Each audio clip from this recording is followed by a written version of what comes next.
Okay, everybody, welcome to Paris. We are live. I'm glad you're all joining me today. I've got my first live viewer and we're good to go. Welcome, everybody. It is a bit of a gray and blustery and chilly day. I don't know why I started this project in the winter time, but I guess I just had to get it going. We already got the hearts going and the thumbs up. Thanks, everybody. Bonjour, Dorothy. Hi, Ellen Fry. Good to see you. Thank you. So, what are we doing here today? Well, this is episode number 2. As we've got this beautiful view, I think most of you know we're looking at Notre Dame. And today we're going to do a walk of this beauty over here, Île Saint-Louis. And I'll put the camera on me in a second, but I want to mention this is episode number 2 of our guided video series, our live video walks through Paris. And we're going to do a couple of things. This is designed, this series, to give you a vicarious walk through the streets of... John Hose is in the house. He always calls me Freiburg. Anyway, we are here to have a walk through the streets so you can vicariously enjoy the city. And also at the same time, you're going to get a free live walking tour from me. Now, why would you want a walking tour from me? Well, let me flip the camera here. Hi, everybody. Nice to see you today. If you don't already know me, my name is, and let me turn around so you can enjoy Notre Dame a little bit more. I'm Corey Fry, French Fry in Paris, and I'm a blogger, a photographer, and a full-time tour guide here in the city that I adore so much. I know a lot of you love it as well. And this is a series that I think is unique and one of a kind. So we're doing weekly live walks, and I'm going to be doing this every weekend, I hope. Hi, nice to see everybody. Hello from Texas to Phyllis. And I'm going to show you a bunch of cool stuff. So what we're doing today is Île Saint-Louis, and we're going to have a little walk, and I'm going to point out some details and some stories. We're going to be together for 20 or 30 minutes. And then remember that after this walk, there's going to be a sort of a second live broadcast with a cafe stop. I'm going to hang out in a cafe, turn the camera on live again so you can kind of feel as if you're in a local cafe, and we can have a chat. It'll give me time to actually read the comments and answer questions and stuff like that. So, why is my big head blocking Notre Dame? That's not good at all. So, as you can see, let me flip this around again. We are in the state of a bit of a flood. The Seine River is quite a bit higher than it usually is. We've had some rainstorms lately, and so the water is not only quite high, but it's quite brown as well. So there's quite a lot of extra runoff. And I'm on a bridge here called Pont de la Tournelle. Coucou, Mary Williams.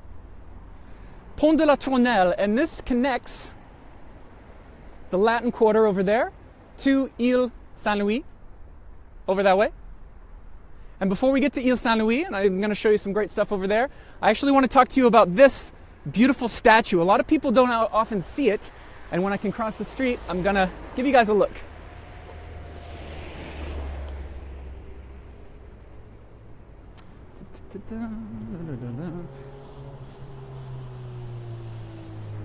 Hello, Portland, Oregon. Hello, Texas. So let me back up a little bit. On the Pont de la Tournelle, we've got a statue that was actually done by the same sculptor who did, Christ the Redeemer in Rio de Janeiro, this enormous towering statue of Christ with his arms outstretched. Well, that same sculptor, his name was Landowski. He was a Polish and French artist. He sculpted this. Now, I know it's against the light there, but what we have is a statue of Saint Genevieve or Saint Genevieve. She's actually the patron saint of Paris. Good morning, Florida. Hello, Washington, D.C. Thanks for checking in, everybody. And so Saint Genevieve in the 450s, okay, we're talking the 5th century, she was here in Paris, and the news broke that Attila the Hun was barreling toward Paris, the Attila the Hun, and he was raping and pillaging all across eastern France, headed straight for Paris. Well, Genevieve, and we can see her there cloaked, she's actually holding a child in front of her. Genevieve actually prayed and prayed and prayed, and everyone else is running away, and she's praying and praying, saying, we're going to stop him with prayer and with the Lord, and everyone thought she was crazy, but it worked. So in the year 451 AD, Genevieve, that lady behind me, lady behind me, as you can see there, she saved Paris through prayer, they say. Attila the Hun decided at the last minute to leave Paris, or not go there, and he went to Orléans and completely destroyed Orléans. Not cool for them, but pretty cool for Paris. Now, when this guy did the statue, by the way, he wanted it facing... Let me switch. He wanted the statue facing Notre Dame. He thought that was very fitting for the patron saint of Genevieve, but the city decided to have her facing away, and he hated that. He was so upset that he said, "Oh, it's such an abomination. I hate seeing my own statue on that bridge." But they decided to have her facing towards the east where Attila the Hun was about to attack. So maybe she's still kind of staring down the enemies of Paris to keep the city safe. And she has a child in front of her. I know it's hard to see, but she's protecting the child and the city of Paris symbolically. Mary is saying she can't hear me. Can anybody else hear me? How's the sound? You guys can let me know. You guys let me know if you can hear the audio on this.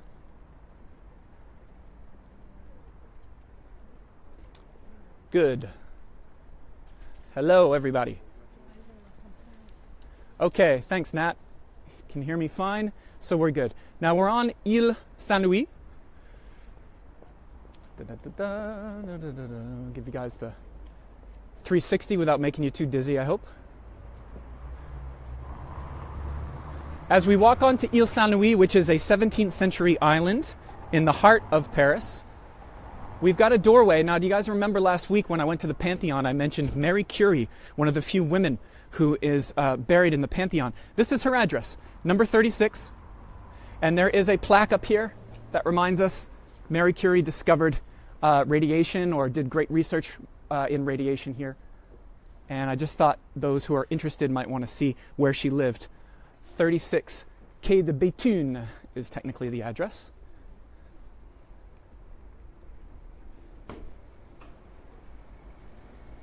We're walking onto the island of Île Saint-Louis. I have to give a birthday shout out. There is a guy called Preston Everett. Or is it Everett Preston? You're going to let me know, buddy, if you're there. I'm drawing a blank on the order of your names. Anyway, it's his birthday today. Someone's telling me it's not Mary Curie, it's Marie Curie. Well, of course.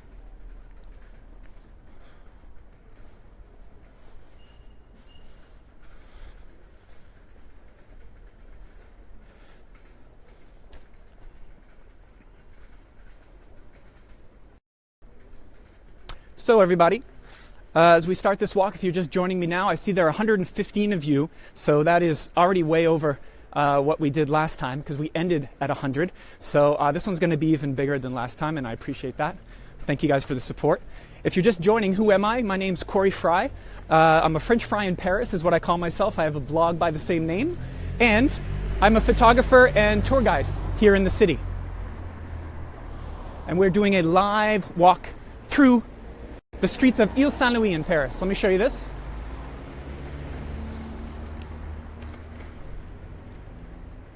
We're at the center of Île Saint-Louis. Now, this is a very peculiar island because it's very residential. There are no metro stations, only one or two bus stops that I know of.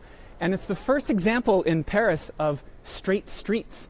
And because in the 1600s, this was a man-made island, essentially. It used to be just where cows would graze, and there would be illegal duels and women washing clothes on the border of the island, and then they built it up in the 1600s. I want to show you guys. Someone's asking, was photography my major at RISD? No, my major at RISD was fine arts painting. And of course, that led me to a career of tour guiding in Paris, right, as it would. I want to show you guys a church here, and in a second I'm going to take you inside. On the street is a church called Saint-Louis-en-l'Île. So there was a medieval king called Saint Louis, and he ruled in the 1200s.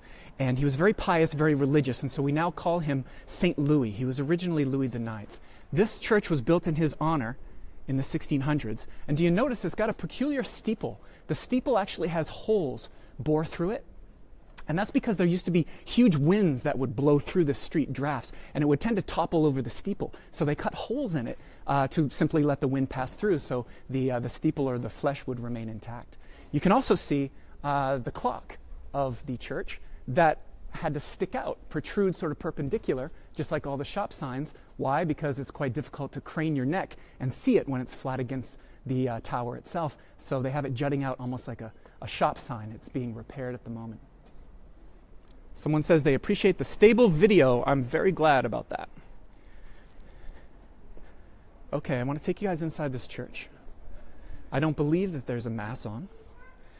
Are we allowed to go into a church with a selfie stick? I don't know. Here we go.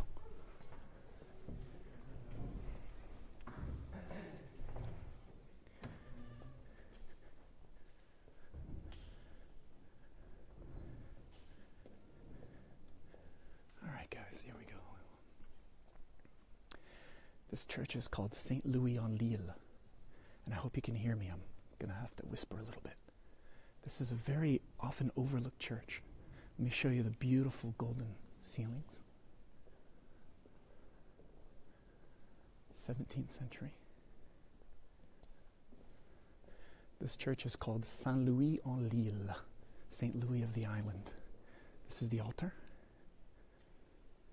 How lovely is that? I'm going to pan around for you guys.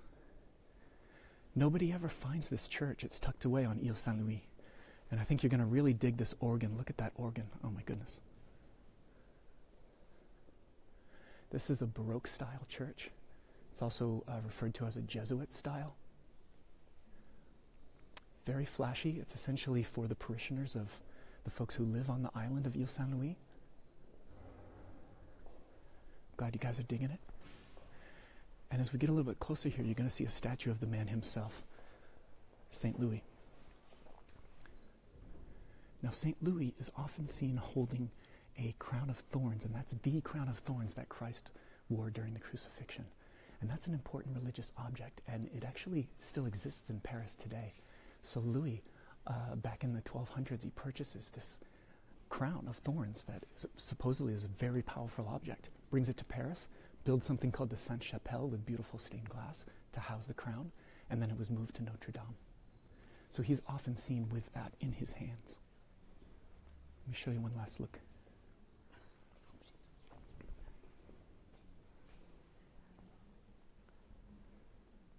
I don't know about you guys, but I love a good church. Before we leave here, I got to show you one other treasure in this building. I'm being asked to talk a little bit louder. Here we've got a series of 16th century panels, hand-painted panels from the Renaissance period, and they describe the life of Christ. And I know the video is a little bit dark, but these belong in a museum. They belong in the Louvre, probably. They're that valuable, but they're owned by the church, and they're just hanging out here in this dark chapel. Okay. Say goodbye to the church. Saint-Louis-en-l'Île.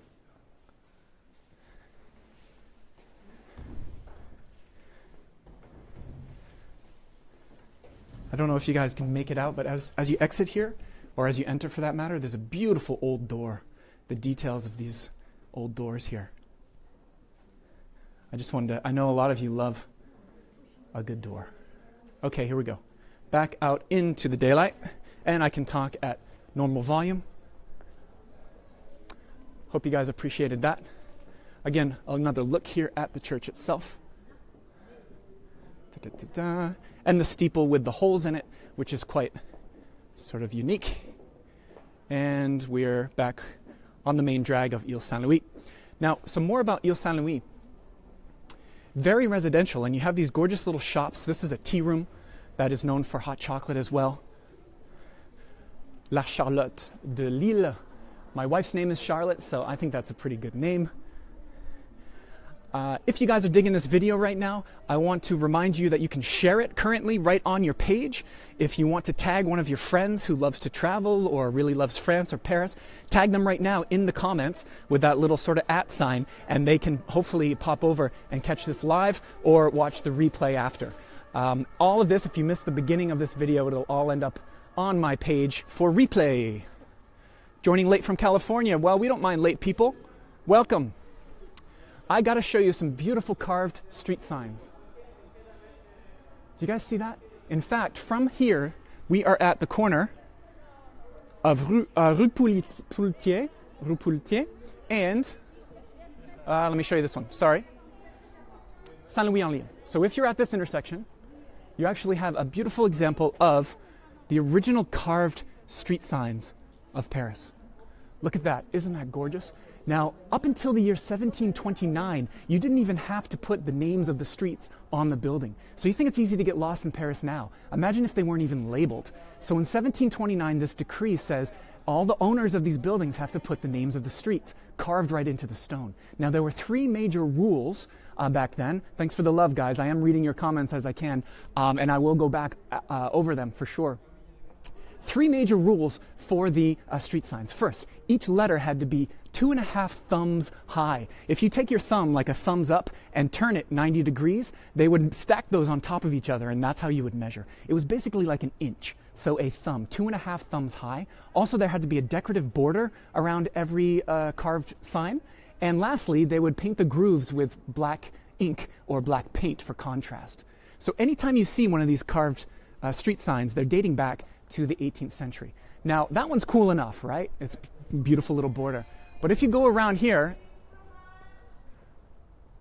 let me try to lighten this up for you guys a little bit. See that street? The street name? It's completely gouged out. That's the French Revolution. Why? Because the name of this street was Rue Saint-Louis, St. Louis Street, St. Louis Street. Now, it was named after a king, that same king that had the crown of thorns against his chest, and that was a no-no. If you were a king or a name of a king, you would get wiped out by the French Revolution, and that's what they did. They gouged out the name. Okay, where are we headed now? Everyone's saying that they love this. Thank you so much. Hello, Toronto. What else do I want to say? Oh yeah, Preston Everett, if you're listening, buddy, happy birthday.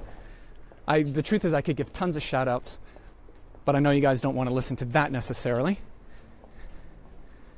So the first video, guys, was such a huge success, and I want to thank you so much. I just looked up and we've got 159 live viewers right now. I really appreciate it, and I think we're onto something here. I can see there's a lot of enthusiasm, a lot of support, and I do appreciate that, and you keep me motivated to keep going. We're going to do this quite often. I'm trying to keep it on Paris and less on my mug. If you guys did join a little bit late, I mentioned that I'm going to do something different this time. At the end of the walk, when we finish, I'm going to turn off this broadcast, turn on a brand new one a few minutes afterward in a cafe. So we're going to have a coffee together, so to speak, and we can chat, talk about the walk, ask each other questions. Here we are on the other side, the northern side of Île Saint-Louis. We have crossed it, and boy, I just love these streets.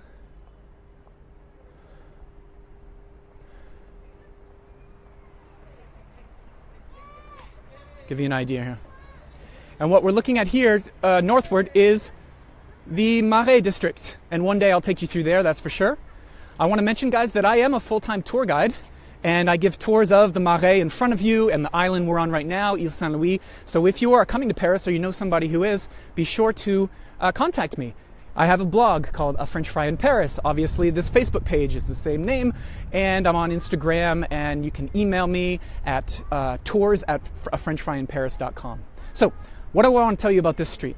Right here, it's called Rue Poultier. We were already there earlier. And I want you to look at something. We see some Parisians driving themselves into the river.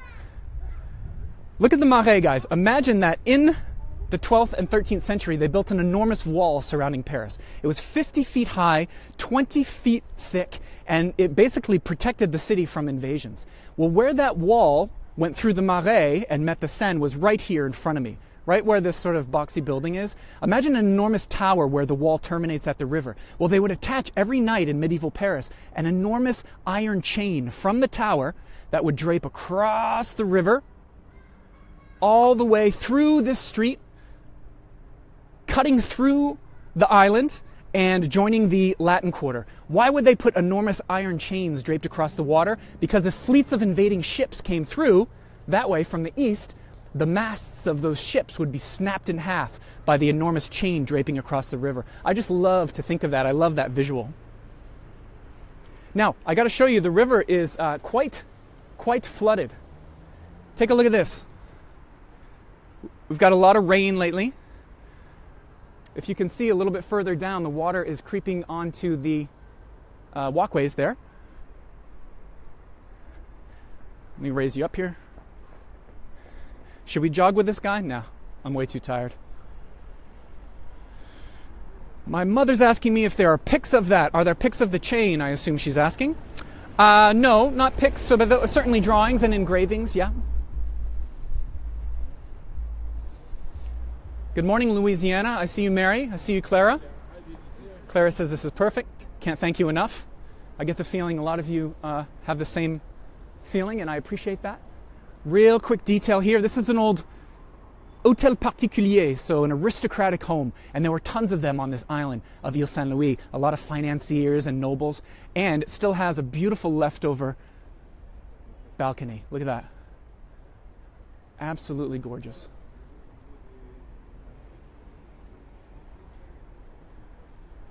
Let's continue down. Now I know my mom probably wants to see me for a minute, so let me flip the camera just. Hi guys. So what else do I want to say?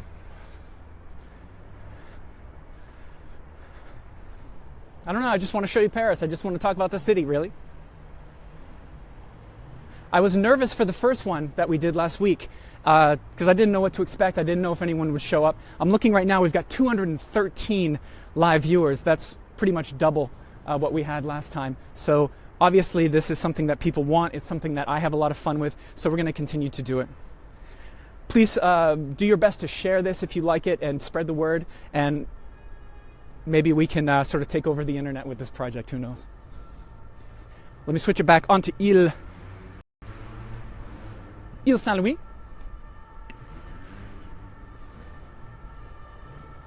Hello, Seattle. Thank you, Terry. Padre Eddie, great Sunday walk. Hey, Padre, shouldn't you be in church right now? I don't know. Maybe that's just me.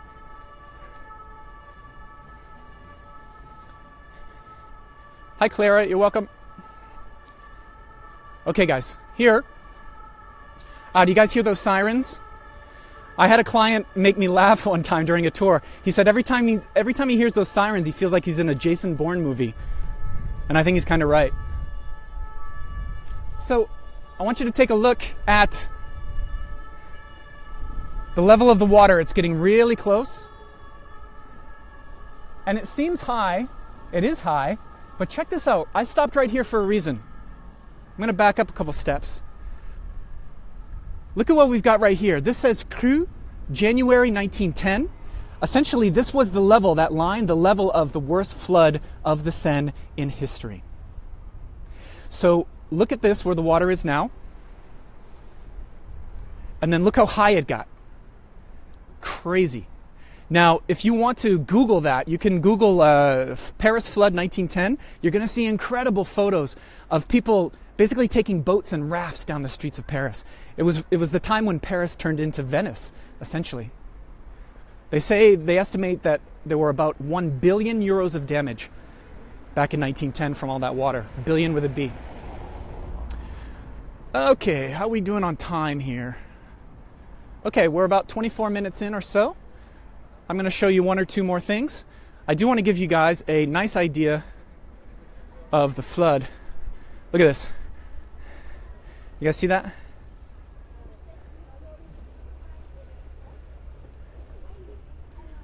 Someone says, can you recommend a cozy restaurant on Île Saint-Louis? I definitely will respond to that after the video. There is a great place that a lot of locals like called Pomme Cannelle. Well, I guess I'm answering it right now. Pomme Cannelle, P-O-M, Cannelle. And they say it's the best French onion soup. Best French onion soup in town. So check out Pomme Cannelle. Get yourself one of those. Someone asked if I ever see swans in the Seine. All the time. There are definitely some swans hanging out here. So what we're doing right now is we're leaving the island. See, there's some construction here in one of the former palaces. Leaving Île Saint-Louis, crossing over into the Marais, sort of toward the Bastille. 239 viewers. That's awesome. Thanks, guys.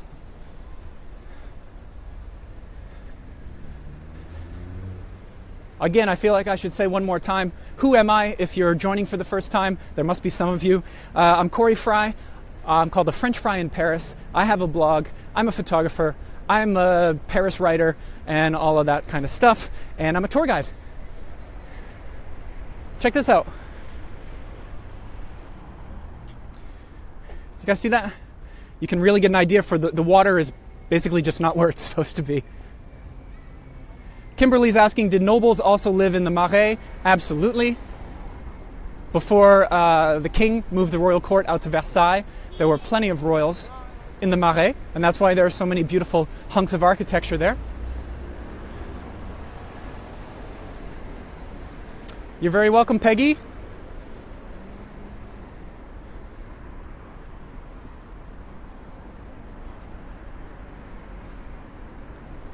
Okay, guys, this is really special.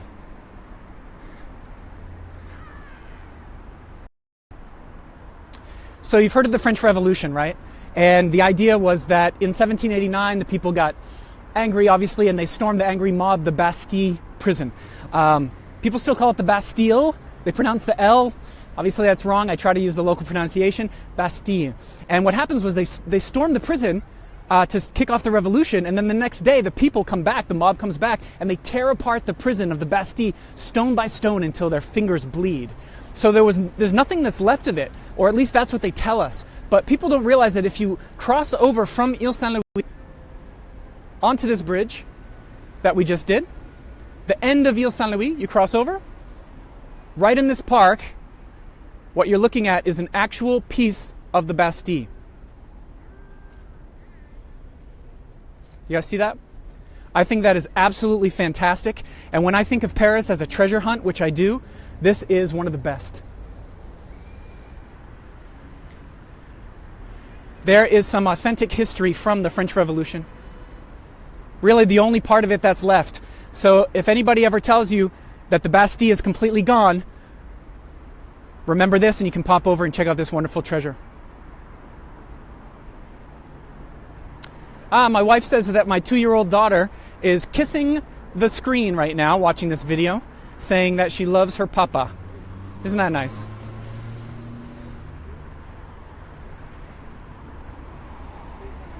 Okay, guys, I've got one more thing that I want to show you before we wrap up. My goodness, we're at 270-something live viewers. It just keeps going up. Thank you, Clara, for the kind words.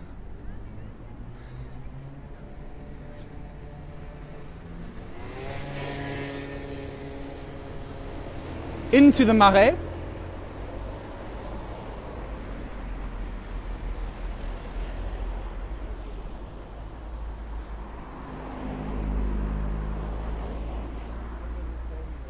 I'm not going to jaywalk this time. Thank you, Carol. Therese is saying, no, don't wrap up. I want to remind everybody that if you want to stick around after this walk, we're doing something new. We're going to do a second live broadcast immediately after where we sit in a cafe and we can chat. We can talk about the walk. You can ask me questions.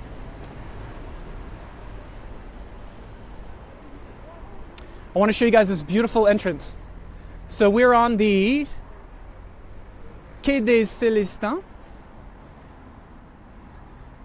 This is an old mansion that started in the Renaissance period and then had Baroque elements added to it in the 1600s. Look at that.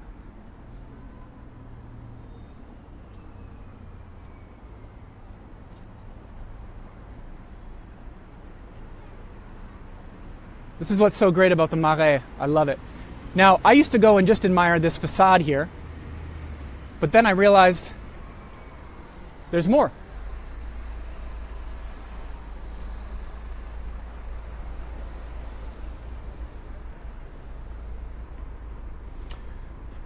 If we back up,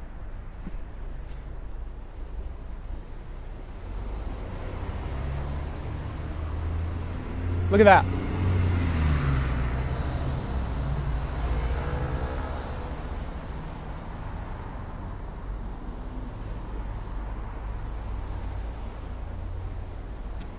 Today, it seems, believe it or not, that it's a school, the École Massillon. So some pretty lucky students there. I'm going to show you guys one last thing. as we head a little further into the Marais, and then we'll have our little cafe stop together.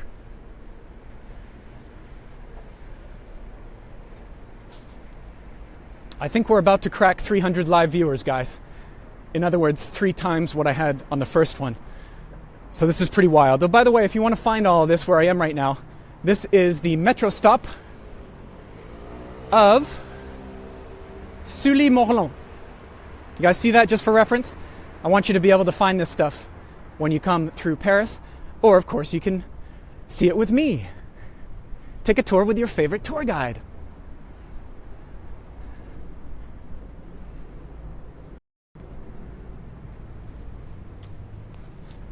One more thing in the Marais.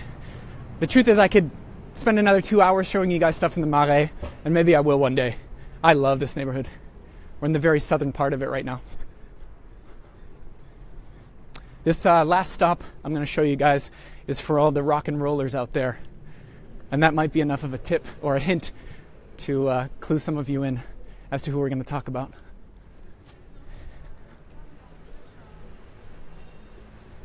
Da-da-da-da. This way. I'm going to switch this again so you guys can enjoy the streets rather than me. We're walking down the street of du Petit Musc with the Seine at our back. Wow, we cracked 300 live viewers. Thank you guys. Fantastic.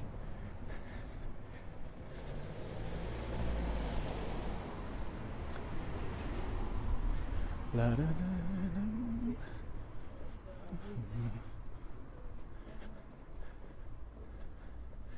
People are saying they love the Marais. I know there are a lot of us, huh? Lovers of this neighborhood. It's so great. A lot of old stones around here. I'm so psyched that some of you are actually keeping track of my live viewers. I appreciate that. Now it's Sunday, and you can see that a Sunday in January, these streets get very quiet.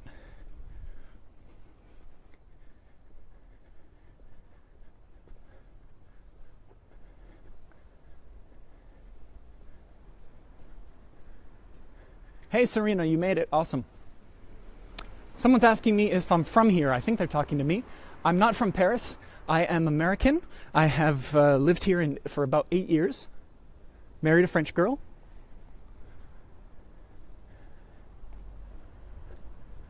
Okay, we're going to go down this street. Rue Charles V, on to our last street of the walk, Rue Beautreillis. There's a local Parisian in her home. Local Parisian in her home. Okay.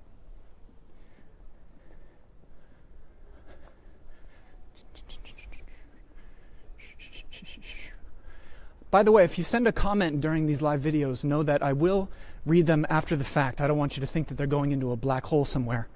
I will definitely go back and try to answer any questions that you guys have or anything. Can't possibly do it during the broadcast, of course. So we're at 346. This is crazy. Okay, almost at the last stop. Thanks for all the hearts people are sending my way.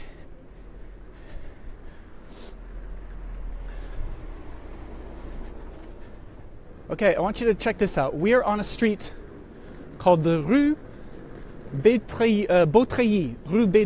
Sorry, it's a mouthful for me today. The Rue Beautreillis, number 17. This is the home where we've got a very noisy piece of luggage. I'm going to wait for that to pass so you can all hear me. Number 17, Rue Beautreillis in the Marais, is where Jim Morrison lived and died. So in 1971, he came through here looking to sort of sober up, and he died in his bathtub somewhere in this building. It's actually a pretty fancy building. He had adopted a fake name to remain anonymous and lived kind of a sort of drug addict, alcoholic life. It may have been a heroin overdose, maybe not. If you guys want to hear the whole story, about that. I actually tell it on a podcast that you should definitely be following. It's called The Earful Tower with host and creator Oliver G. I will leave a link to that in the description of this later on my Facebook. You guys definitely want to check out that podcast, and I talk about Jim Morrison and the craziness of his death. Some people actually think he didn't die, that he's still walking in the streets of Paris today. Maybe we walked past him today, who knows. Okay, we're going to wrap up. I have to. I think we've gone probably around 30 minutes or so. Let me check it out. 36 something minutes. Okay, guys, I want to thank you so much. We got to about 350 people or so. Yes, hello. Oh, hello. Nice to see you. Yes. Bonjour. Hello from Paris. Hello from Paris. Sorry for the weather. Sorry. The good house is there. Vous faites la queue pour quoi, un film? Non, pour une pièce de théâtre Un de Molière. Ah, Très important, l'Avare. ok, Voilà. super. Et c'est un théâtre classique de la littérature française. Super. And I enjoy you too. With your son. Ok, bon spectacle. Au revoir. Bonne journée, au revoir. Au revoir. Bonjour chez vous. So they are all waiting for a theater show of Molière, the great playwright. Okay, guys, we're going to wrap things up. I want you to join me on the next one, please. That'll be announced later this week. We'll do one every weekend if we can. And remember, when I shut this off, I'm going to go to a cafe in a few minutes, maybe about 10 minutes from now, and I'm going to set up my little tripod, and we're going to have a coffee together in the cafe, and that'll give us a chance to have a chat and stuff like that. So, Corey Fry, A French Fry in Paris. Follow me on my blog, A French Fry in Paris. Follow me on Instagram by the same name. What else can you do? You can request a tour. We're really in the heart of the Marais right now. And I want to show you around. So if you're in Paris or you know someone who's coming here, let them know about me. Share this video and let's spread the word, okay? Bye, everybody. It was really fun. This will be posted immediately to my Facebook page where you can watch it as many times as you like. Take care. Bye-bye.